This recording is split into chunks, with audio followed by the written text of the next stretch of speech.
tonight, open liquor in the open air. Regina City Council debates whether alcohol should be allowed in public parks. And a Saskatchewan Indigenous leader is the first to throw his hat in the ring for the Assembly of First Nations top gig. Plus, signing the rules of the road. A former tow truck driver helps people who are deaf or hard of hearing get behind the wheel. This is CBC Saskatchewan News.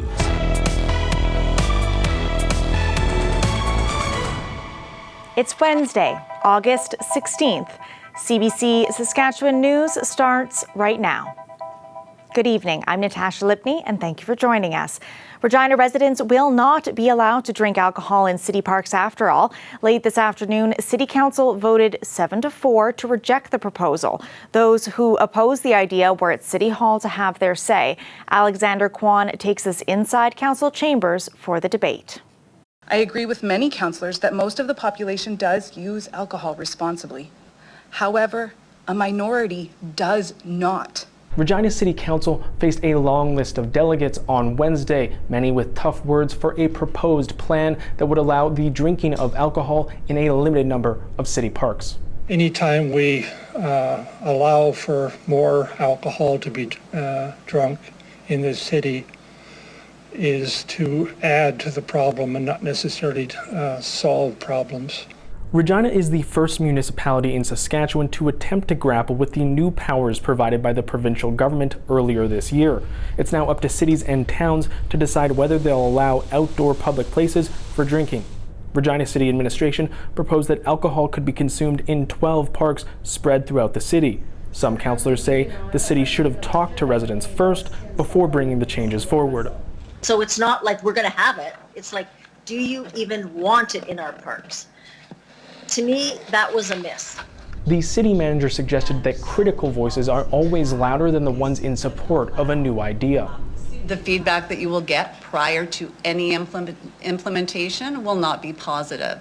The purpose of the recommendation was to allow it in a very small number of parks in a controlled way and collect resident feedback during and after the rollout.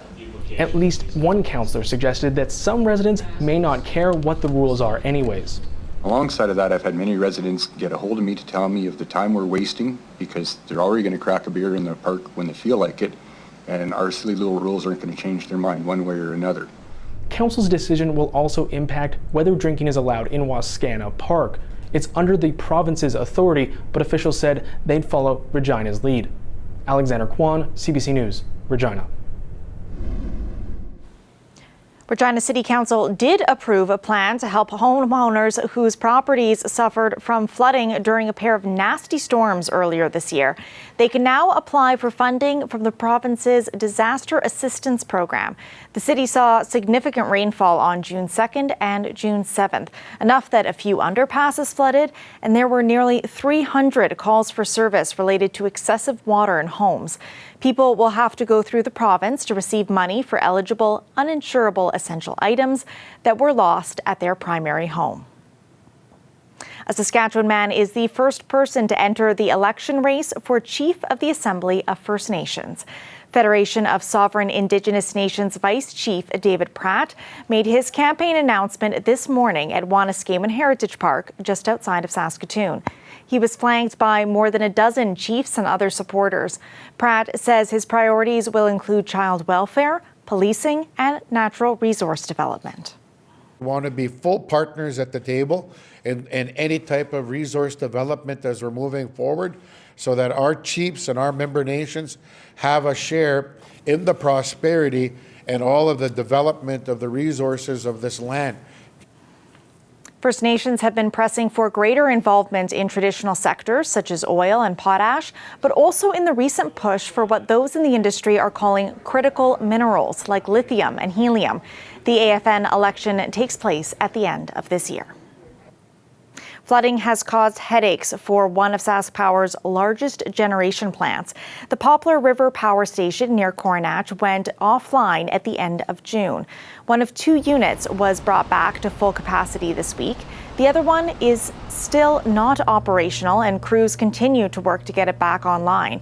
The power station accounts for nearly 10% of Sask Power's total generating capacity.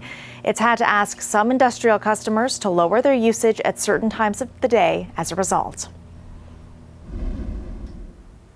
And Sask Power is also on the hook to clean up environmental issues at the Yorkton Public Library. In a controversial move, the city approved the sale of the building in June. But City Council learned in a private meeting this week that the building's buyer backed out. The city says environmental issues from a former Sask Power diesel plant were discovered in a nearby parking lot. Sask Power will have to deal with that issue. Yorkton's mayor says drug use at this location was the reason to relocate the library. From getting a job to getting around this big province, a driver's license is critical to many in Saskatchewan. But for some who are deaf or hard of hearing, the Saskatchewan Driver's Handbook isn't accessible. Bonnie Allen has more on what's being done to change that. Adam Stradichuk worked as a tow truck driver for 11 years. Now he's recording videos that translate the Saskatchewan Driver's Handbook into American Sign Language. He sees similarities between the jobs. I do. It's the helping people. I help people in need, and the work that I do here is helping people in need. So. Born profoundly deaf, he says learning the rules of the road can be challenging for people who are deaf or hard of hearing because SGI only publishes the driver's handbook in English. And while Google Translate converts it into more than 130 languages, it doesn't help with American Sign Language. Saskatchewan Deaf and Hard of Hearing Services says it's a huge barrier. Accessibility for driving is really important. About 55% more jobs that you can apply for if you have a driver's license. So for employability, that's extremely important. And that's one of the things you need is a job. The organization can't make ASL interpreters available to everyone, everywhere. So recording these ASL videos for YouTube will help people like 33-year-old Xander Rinaldi. He recently moved to Saskatchewan and discovered finding a job would be easier with a driver's license. The SGI handbook is only delivered in English, and my first language is ASL. I do need to either get an ASL tutor or an interpreter to help me translate this from English to ASL for me to have understanding, but also there is an expense with the interpreters, so that causes a problem as well. My favorite part is that we're really encouraging our community, and I left a towing job, which pays a lot of money, but working in nonprofit, my goal here is just to make sure that other people can be successful as well. So SGI welcomes this initiative, although it's not formally involved in the process, and road tests will still be conducted in a traditional way.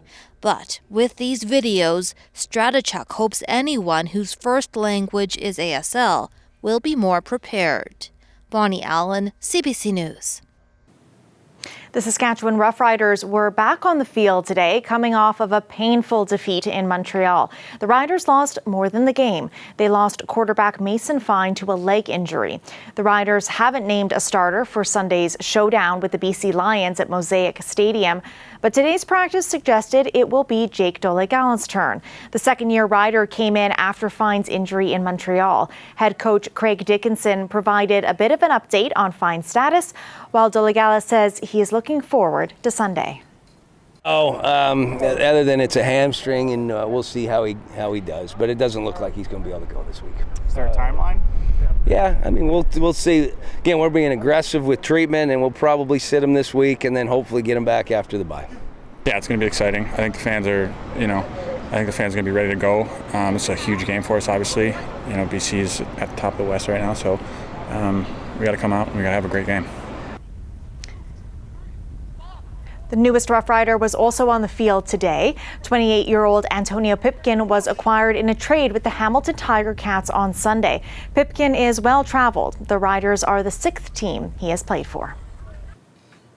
Sometimes summer camp can be more then a fun experience for kids. It can shape their future. That's the case for a Regina teenager who's attending the Indigenous Youth Entrepreneurship Camp for a second year.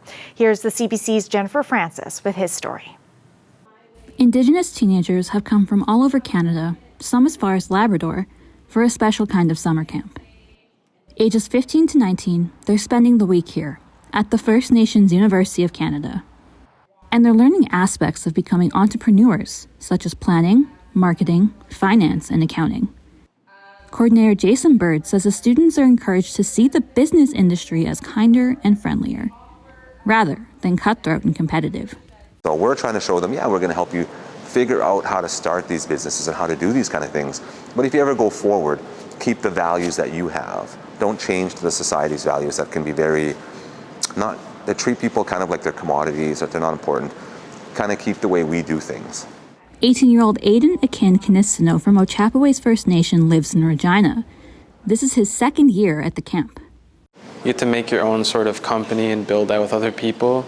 And that whole sort of like creativity aspect is like definitely something I want to do. He says going to the camp last year inspired him to pursue business, and he'll be attending the university this fall. His idea involves Indigenous fashion and design. I based it off of like just my business pitch. I wanted to take Saskatchewan Indigenous artists and get their art and put it on like shirts and almost have like collaboration, so like I'd have their art on my stuff and like I distribute it, but like they would get part of the cut. Students are also getting exposure to campus life. They are sleeping in dorms, attending lectures, and even going to lunch and learns. Jennifer Francis, CBC Indigenous, Regina. Is it that time already? The city of Saskatoon is getting ready to shut down some of its facilities and programs for the season.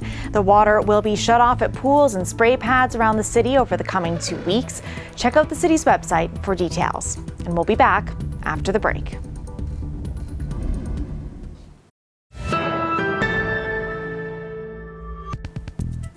Tending to your vegetable garden should be a relaxing endeavor, but it might become stressful if your plants are parched and are suffering from the intense heat.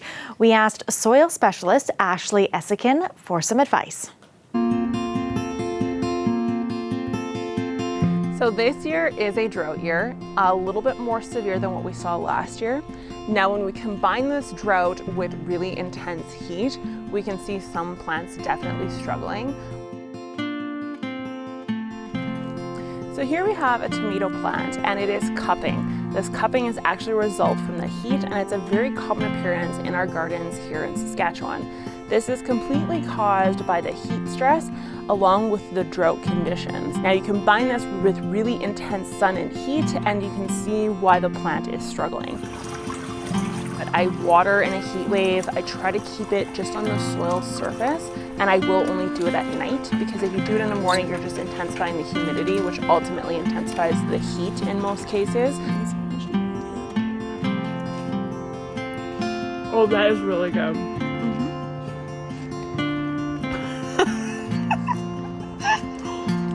Literally stick your finger in the soil and see where the moisture line is. If you can get to your second knuckle with no moisture, that classically means that the soil profile is likely very dry, and so you actually want to water. So this is a cucumber plant. These are nasturtiums here, and what's happening with these plants is they are actually suffering from thrip damage, which is very common in a drought season. So you can see it by this kind of pitting in the plant leaves, yellowing for example, and this is because they are sap suckers and they will remove the sap from our plants. Now the best way to get rid of this is actually spraying the leaves down, applying an insecticidal soap. Things like diatomaceous earth I find don't work the best. This weather update is brought to you by Crestview Chrysler Dodge Jeep Ram, proud member of the Capital Automotive Group.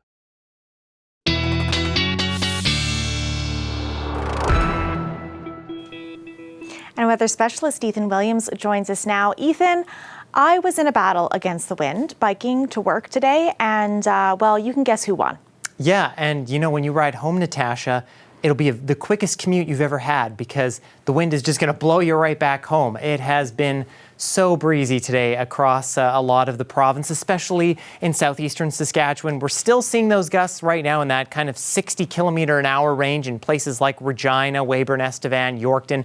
But really anywhere you go, gusts over 40 largely through the afternoon. We're starting to see those die out now, but we still actually have a special weather statement in effect for Regina and portions of south central and southeastern Saskatchewan for that wind, and that extends into Manitoba as well, where they've actually seen those upgraded to wind warnings.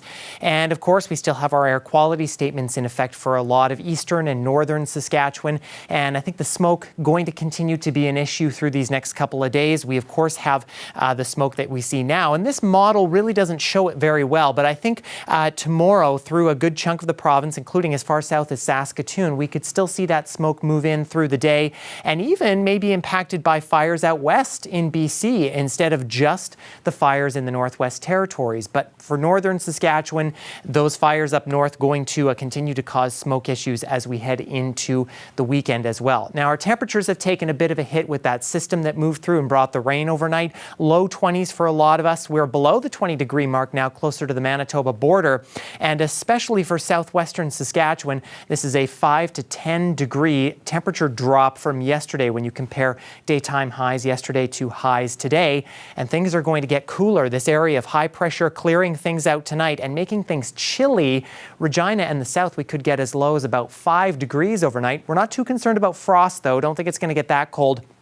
But then that quickly changes as that high pressure area moves out and things quickly warming up, maybe some 10 degrees warmer than we saw them today.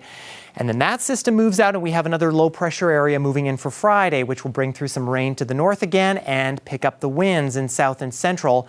After a less gusty day tomorrow, we'll be breezy here and there, gusts in the 40 range or so. We'll see them pick up again kind of in that maybe 50 to 60 range at the most as we head through the day on Friday. So for Regina, here's the outlook. Yes, a hot next couple of days here with gusty winds each Thursday, Friday. Saturday, though, sharp temperature drop as we continue to see breezy conditions. Rider game Sunday has been looking good all week, and it remains that way as we head into the weekend here. And then a bit below seasonal for us with, again, the possibility of seeing some showers through. I think Monday is our best day of getting some measurable rainfall before things clear out and warm up closer to seasonal values. Saskatoon, again, I think at times through tomorrow we will be breezy, also with a bit of smoke. Friday, Saturday, seeing that sunshine and then cooler temperatures as we head through to the beginning of next week with the rain. Probably a good idea, Natasha, that they're closing those pools because it just happens to be coinciding with that cooler weather. I guess so. Okay. Thanks, Ethan. You're welcome. Churchill is known as the polar bear capital of the world, but a rash of bears in and around the Manitoba town in the middle of summer is strange even for this community. Conservation officers have responded to 76 calls about polar bears in the Hudson Bay community. That's more than quadruple the calls at this time last year. 3 problem bears are currently sitting inside a holding facility. Problem bears don't usually end up getting captured until October. We'll be back after the break. When it comes to your news, you want up-to-the-minute access. Anytime, anywhere. Get the facts straight from the source. Download the free CBC News app or visit cbcnews.ca for news you can trust.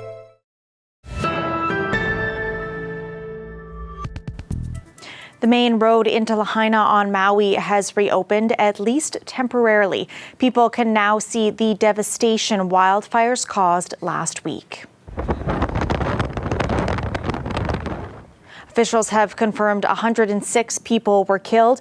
They're now trying to identify all of the victims. They say many more are still missing. Maui's police chief says they're searching multi-story buildings next. He hopes crews will have covered most of the disaster zone by the end of the week. And the entire Northwest Territories is now operating under a state of emergency because of wildfires there. 5 communities are under evacuation order, and more are expected to be added over the next 24 hours. Yellowknife is among the threatened communities, with about 400 residents being told to be ready to leave at a moment's notice. CBC's Mira Baines has the latest. Lots of concerns for communities in the Northwest Territories. There are 236 active wildfires burning across the region. The number of fires is making it difficult for firefighters to stay on top of them. More than 20,000 square kilometers have burned, an area larger than Lake Ontario. So far, hundreds of Northwest Territories residents have left their homes to safety in Alberta. A fire near Yellowknife is roughly about 16 kilometers away, and there's wind in the forecast. The Minister of Municipal and Community Affairs says there are firefighters from across Canada as well as South Africa helping. The Canadian Armed Forces are also involved in efforts, especially airlifting people out. They're setting up the protection line, the sprinkler line, and fire and spark the community. So there's some potential rain in the forecast. An evacuation order has been extended to the boundaries of Yellowknife, but there are other communities under threat as well. There was a state of emergency declared for Yellowknife, and that was done as a precautionary measure earlier this week. I guess it was just a matter of time. The city of Yellowknife started doing precautionary measures, I think 3 or 4 days ago, which included putting sprinkler systems right directly behind our property here. So they were already in the works. So the alert was kind of the next step. Evacuation alerts have been issued for Cam Lake, Grace Lake, and the Angle Business District in Yellowknife.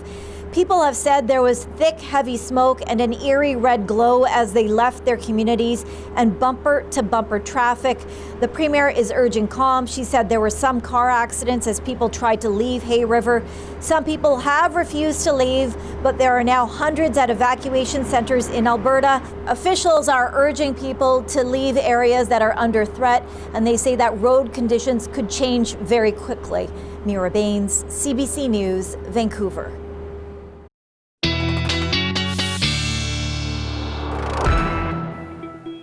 And Ethan is back with another look at our weather. And it looks like that smoke from those fires, Natasha, going to be impacting us throughout the province. Hazy at times tomorrow in Regina at 14 degrees, but the winds from the south pushing that smoke hopefully a bit back up north. Unfortunately, not going to be good for folks in northern Saskatchewan. But the winds lighter as we head through the day tomorrow. You will notice in both Regina and Saskatoon. 14 as well in Saskatoon by the morning hours tomorrow, and that haze likely going to be sticking around. Otherwise, looking for sunny conditions at 25. Now we interrupt your smoke forecast for some bees poking around this lovely sunflower that Susan McDonald happened to catch. And if anyone wants to send us photos of bees or otherwise, Natasha, saskphotos@cbc.ca is where to send them to. Any hints that summer's still around, I'll take them. That's true. Thanks for that. You bet.